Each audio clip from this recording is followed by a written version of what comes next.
Hello friends, ഞങ്ങളിപ്പോൾ എങ്ങോട്ടാണ് പോകുന്നതെന്നല്ലേ? അത് ശിവാജി നഗർ വരെ പോകാനാണ്. എന്താണെന്നുള്ളത് വഴിയെ പറയാം. ദേ ഈ റോഡ് കണ്ടോ, എന്ത് രസമാണെന്നറിയോ? ലൈറ്റ് ഓൺ ഉണ്ടെങ്കിൽ ഇതിനേക്കാളും രസമാണ് കേട്ടോ രാത്രി പോകാൻ.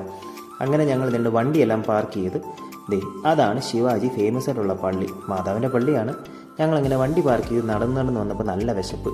എന്നാൽ പിന്നെ എന്തെങ്കിലും സ്നാക്സ് മേടിക്കാൻ നേരത്തെ ഞങ്ങളൊരു വടയും മേടിച്ചു, ഒരു മുട്ട ബജിയും മേടിച്ചു. അതും കഴിച്ച് കഴിഞ്ഞിട്ട് ബാക്കി കണ്ടിന്യൂ ചെയ്യാമെന്ന് വിചാരിച്ചു. അങ്ങനെ അതും കഴിഞ്ഞതേ ഞങ്ങൾ പിന്നെയും നടക്കുകയാണ്. എങ്ങോട്ടാണെന്നല്ലേ, അത് വഴിയെ പറഞ്ഞു തരാം. അങ്ങനെ ഞങ്ങൾ സ്ഥലത്തെത്തി. ഇതാണ് ടെക്സ് മാർട്ട്. ഇവിടെ എന്താണെന്നല്ലേ, ഇവിടെ ലേഡീസ് വെയർ കിട്ടും, ജെൻസ് വെയർ കിട്ടും, കിഡ്സ് വെയറും കിട്ടും. അത് ബ്രാൻഡഡ് ഐറ്റംസിൻ്റെ സർപ്ലസ് ഐറ്റംസാണ്. ഇതെല്ലാം വളരെ വിലക്കുറവാണ് കേട്ടോ, ചീപ്പ് റേറ്റ് എന്ന് തന്നെ പറയാം. തുച്ഛമായ റേറ്റിന് നല്ല ബ്രാൻഡഡ് ഐറ്റംസ് വേണ്ടവർക്ക് ഇങ്ങോട്ട് വരാം. ഇന്ന് ഞങ്ങൾ കാണിക്കുന്ന ഈ വീഡിയോയിലുള്ളത് കിഡ്സ് വെയർസ് ആണ്. അത് 10ഉം 12ഉം വയസ്സുള്ള പിള്ളേർ തൊട്ടുള്ളതുണ്ട് കേട്ടോ. എല്ലാം ഞങ്ങൾക്ക് വഴിയെ കാണിച്ചു തരാം. അപ്പോൾ കാണുന്നവരെ ശുഭം.